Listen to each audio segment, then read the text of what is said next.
बिस्मिल्लाहिर्रहमानिर्रहीम। अस्सलाम वालेकुम students, very warm welcome to Rifa International College. My name is Rahil Ahmed and today we are going to discuss conditional sentences.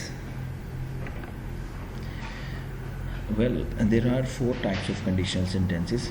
First of all, we are going to discuss the zero conditional.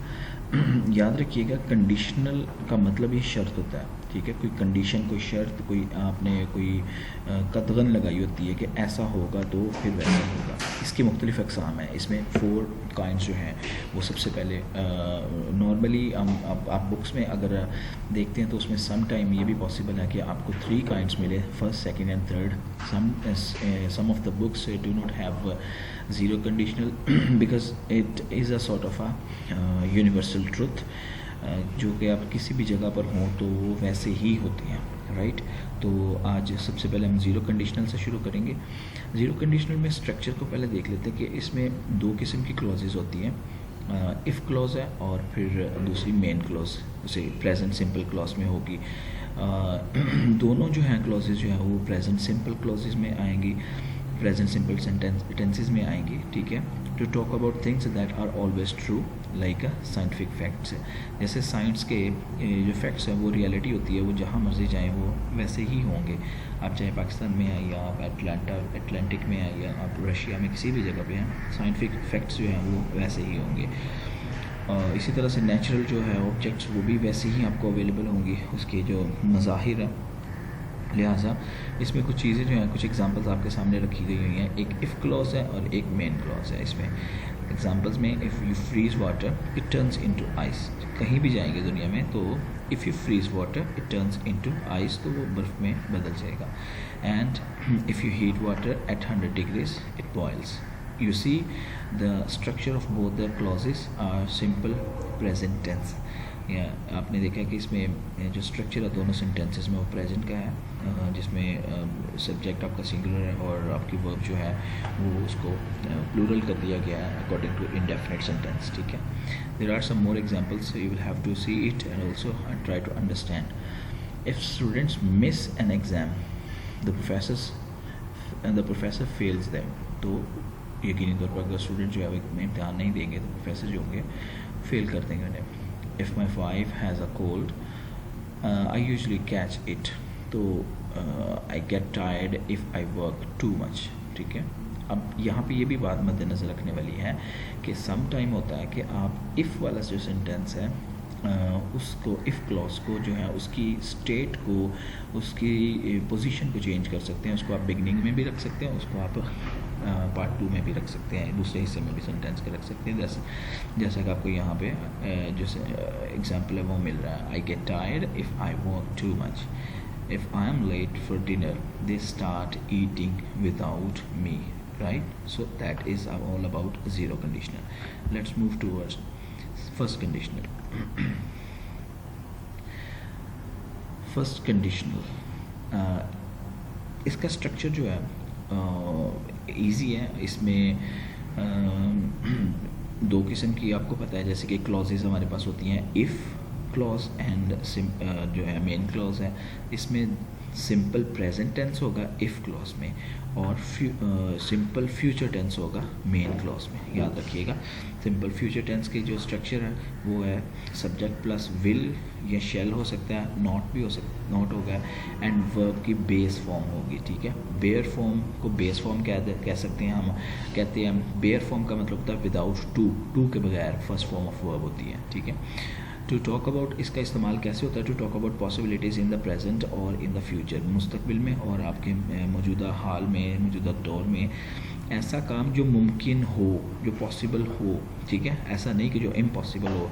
और जब impossibility की बात होती है तो वो normally या तो पास्ट में चला जाता है या वो इम्पॉसिबिलिटीज़ में डेफिनेटली आ जाता है कि जिसको आप कर नहीं सकते, मुमकिन नहीं है आपके लिए। तो इसमें भी आप देख सकते हैं इसके सेंटेंसेस को and you will easily understand it. It is also quite easy और ये पेपर में भी अक्सर बेशतर आता है, part 1 and part 2 both. It is very important for both the classes.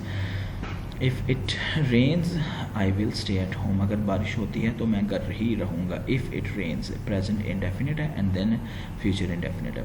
If I wake up late I will miss the bus, ठीक है. And then if it's sunny we will go to park. If Juan leaves, Paula will be sad. ठीक है. There are some more examples. You will have to read it and try to understand. Let's move towards the second conditional.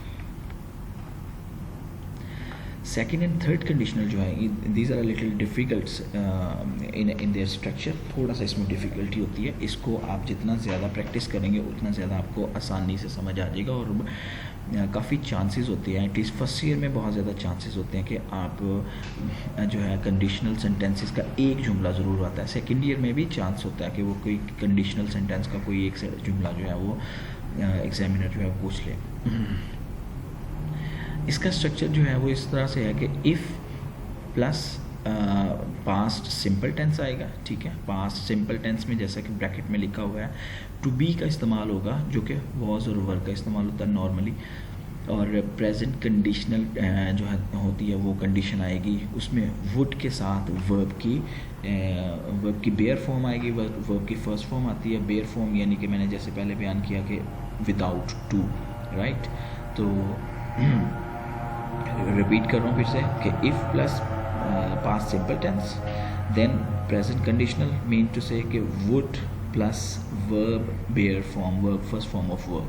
would के साथ verb की पहली form आएगी. आप bear form को ना इसमें जो है उसको अपने आप को कंफ्यूज मत कीजिएगा कि bear form क्या होगी. bear form का मतलब ये बुनियादी तौर पर बेस फॉर्म या विदाउट टू के, ठीक है.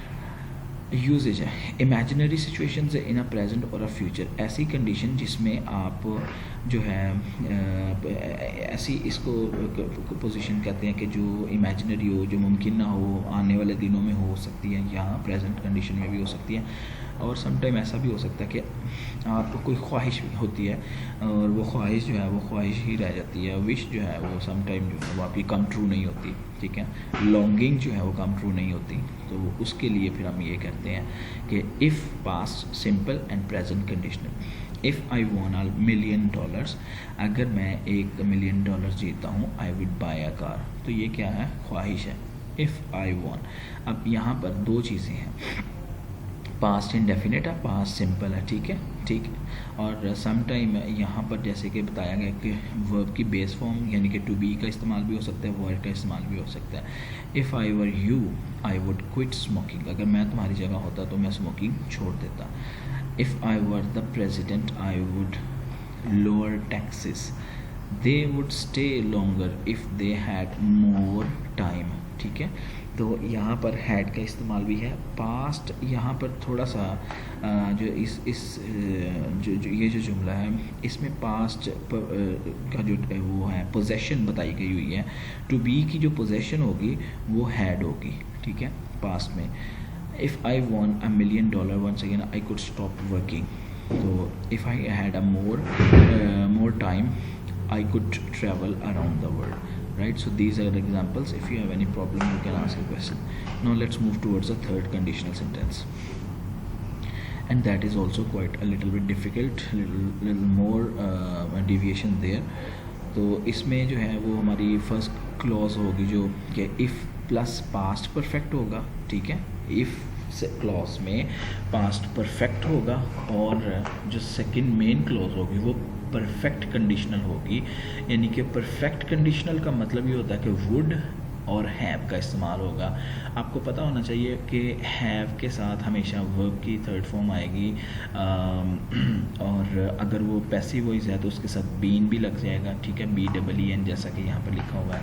और वुड हैव जो है जब भी आपके साथ ये इस्तेमाल हो जाता है परफेक्ट का हेल्पिंग वर्ब है, तो इसके लिए फिर आपकी ये मेक श्योर कर लेंगे आपकी वर्ब की जो है वो थर्ड फॉर्म ऑफ वर्ब जो है वो आपने यूज़ की होनी चाहिए सेंटेंस में, ठीक है. और सेकेंडली ये है कि इफ़ पास्ट परफेक्ट, आपको पता है कि पास्ट परफेक्ट का स्ट्रक्चर जो है वो हैड के साथ बनता है और उसके साथ भी थर्ड फॉर्म आती है. नॉट लगा कर भी थर्ड फॉर्म आएगी नेगेटिव में भी. if I had got a gold medal I would have been happy, I would have been happy। ठीक है, इफ़ आई, यहाँ पे भी ये वो पॉसिबिलिटी है, imaginary situation in the past, ये वो सिचुएशन है जो इमेजिनरी सिचुएशन होगी। कौन सी सिचुएशन होगी? इमेजिनरी। और ये कौन सी टेंस में जाएगी? ये पास्ट टेंस में जाएगी, पास्ट इरा में जाएगी कि शायद मैं ऐसा होता तो मैं ये होता, यानी कि अगर मैं 1 करोड़ जीत पाता तो मैं जो है वो आइलैंड पे जो घर जो है ख़रीदता।